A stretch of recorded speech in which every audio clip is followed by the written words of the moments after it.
Nepal is a beautiful country. You come here, you get outside of Kathmandu, and you come out into the mountains, and you really do feel like you're stepping back in time a little bit. The Himalayas are a beautiful place, but they're a really terrible place to go to school. Kids face a lot of obstacles of getting to school, staying in school. It's the effort it takes to get there. It's that the parents aren't really encouraging them to go. It's that once they get there, the school is falling apart. So my hope is that Santi School is going to inspire kids to come to school and stay in school and lead a better life. We have in Nepal, we have two different kind of educational system. One is private school and another is government. Nowadays it's called community schools. At the moment, everybody is dreaming to go out of the country, hoping to get a better life, better education.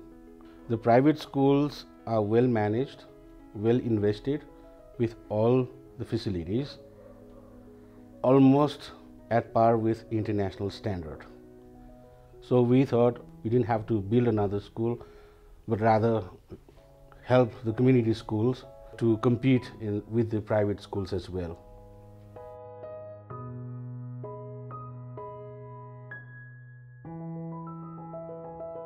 We're working in rural, remote areas of Nepal. And even though a lot of the schools that we're working on now are in Lalipur district, which is just a few miles, in some cases, from Kathmandu, it's like night and day. You can follow the road till it ends, and then there's a rocky path that the four-wheel drive may or may not make it up, and then that stops, and then you have to walk for another hour or two. The government is trying to build new classrooms, but usually what happens is they don't have enough money, so they give maybe enough to start the project. And so the community takes what it has and it starts and it builds half of a first story, and then they stop, and then they have to find more money. And where we've come in now is trying to help them finish the first story of a building so they can have something new that's safe and ready for kids to use, and so it'll help solve some of the overcrowding that's a big problem. Making schools better, it's not just about building a new classroom or building a new school. It's about making the teachers better, so that it's not just that class they have this year, but it's the class they have for the 10 years after this. Like the parents or the community want to send their kids in a better schools where the teachers are well trained, where the kids are taught up-to-date curriculum. And so we are providing most of the primary level teachers in early childhood development philosophy. ECD is a new tradition or new culture of education, and most of the community schools are running in a traditional way. That means rote learning.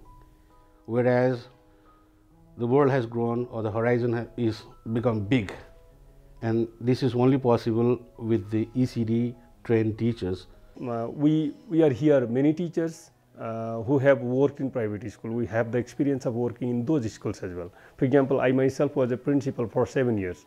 So I know the way people do in the private schools. For example, they emphasize the use of English language. Similarly, they emphasize not only classroom education, they pay attention on extracurricular activities as well. So we try to apply those things in this school.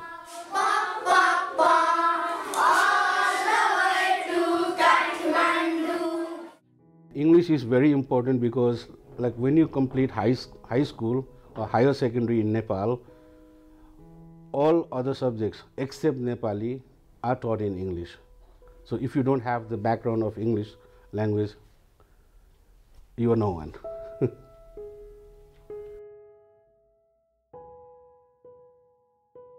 The volunteers are the one thing about what we do that gets me the most excited, because you can get people who come out to the villages, spend time in the schools with the kids, and they come back and say, oh yeah, this was the best experience of my life. I'm so glad I did this.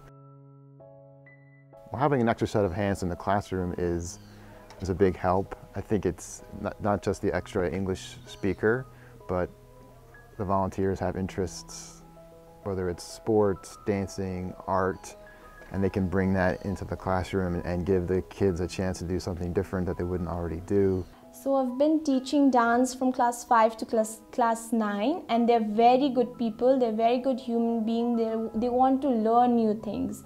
From class 6 I'm teaching English also.